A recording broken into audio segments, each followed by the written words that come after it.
Am I wrong for telling my sister-in-law the reason no one came to her daughter's party? I, 23 female, am married to Jim, 26 male. Jim has an older sister named Danielle, 28 female. Danielle has a daughter, 2 female, with her ex John. We live 2,500 miles away from them, so we mostly just see each other on video calls. Jim is so close to John because they grew up together and therefore is close with John's family despite Danielle and him separating. 2 weeks ago, we got the news that John's mom, Mary, was sick again and that she was being put in comfort care. She's fought and beat cancer 3 times. Despite the devastating news, Danielle refused to reschedule their daughter's second birthday party. Jim, John, and both of their families tried to convince her to, but she didn't budge even though Mary was in her last days. Fast forward to 2 days ago, Mary passed away peacefully the night before the party. This was a huge loss to both John's family and Danielle and Jim since they all grew up together. Yesterday at the party, no one showed up who said they were coming except for John and a couple of Danielle's friends. Both sides of the family were grieving and making arrangements. Danielle called me after the party, upset about how no family came to celebrate her daughter's birthday. She said she felt forgotten, that no one even let her know they weren't coming, and that she was shocked as few people came. I was straightforward with her and told her that a party was the last thing on people's minds after a loss like that, and that she was informed 2 weeks earlier that she should reschedule. This upset her even more, and she ended up yelling and calling me heartless before hanging up. Jim told me that I didn't say or do anything wrong, but Danielle's friend has been sending me rude texts since then, calling me insensitive and cruel.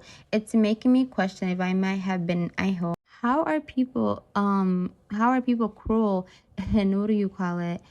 Yeah, cruel to her for not coming to a birthday party when somebody literally died.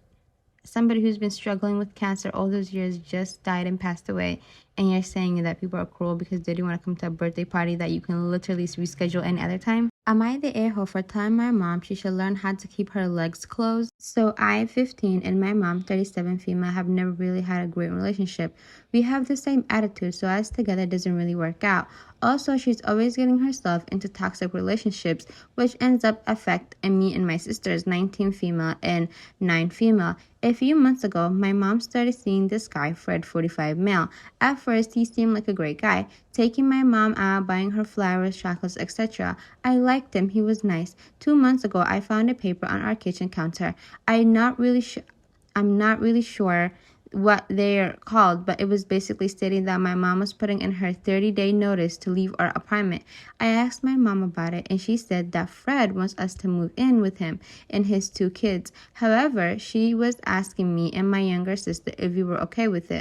I said I didn't care, and my little sister said she didn't want to. My mom didn't listen to my little sister, so we ended up moving in with Fred. In the first week we moved in, Fred started showing his true colors, telling my mom what she was allowed and not allowed to do in his house. For example, no drinking in the house. He used to be an alcoholic. He didn't want my older sister visiting every day, etc., which caused a lot of arguments between them. Fast forward to today, Fred went out to run some errands and called my mom. He told her he was buying her a Princess Peach's costume for his friend's son's birthday party, which is a Mario Bros. Theme. My mom said there was no way in hell she was gonna wear that, so not to even bother to buy it. He kept insisting, and my mom kept saying no and hung up. He kept calling her, and my mom kept ignoring it. He kept calling, and my mom picked it up, and he was furious. He told her how dare she hung up on him. My mom said it's my phone and I can do what I want. And he told her, well, I bought it, which caused a huge argument.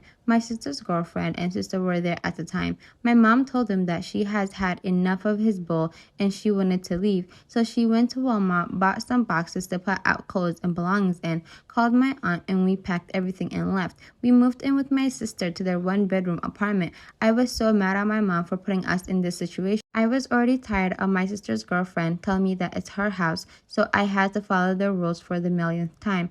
I told my mom she better find us a place to live ASAP. She told me I should be grateful we had a roof over our heads, and we wouldn't be in this situation if we had told her we didn't want to move in with Fred.